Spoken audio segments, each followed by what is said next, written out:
Today's tutorial is gonna share basic idea on poetic diction, and it's primarily necessary to say something on the diction as a poetic diction of one of the types of 8 basic dictions like formal diction, informal diction, pedantic diction, colloquial diction, slang diction, abstract diction, concrete diction, and also poetic diction. Here, diction refers to the choices of words a writer makes to effectively convey an idea, point of view, or tell a story. Diction is the careful selection of words to communicate a message or establish a particular voice or writing style. Diction serves for specific purposes of writing. 1. Creating a certain tone. 2. Supporting the setting. 3. Establishing the author. And 4. Making the characters real.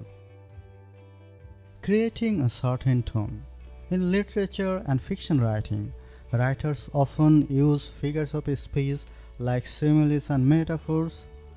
And if a scientist is publishing a paper on their research, however, the language will be technical, concise, and formal, written for a specific audience. Here, the authors of both the writings will use different dictions to create the different tones of the writing.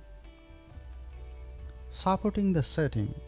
Diction helps establish when and where a story is said by using language native to that time and place. For example, a story set in New York City will have a different style of language compared to a story that takes place in London. Establishing the author.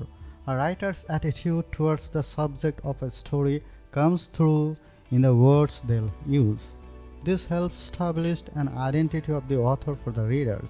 We get to identify the writers through their specialized dictions.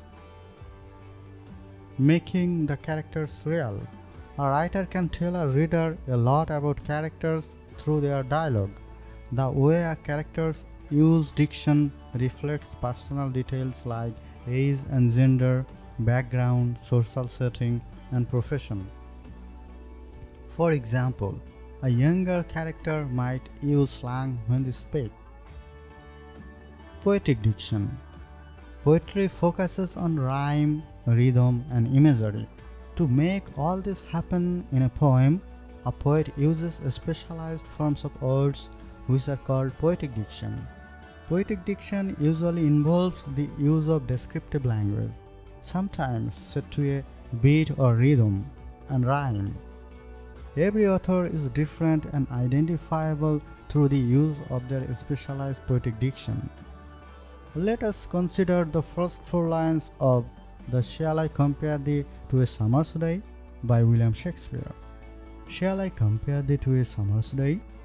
Thou art more lovely and more temperate.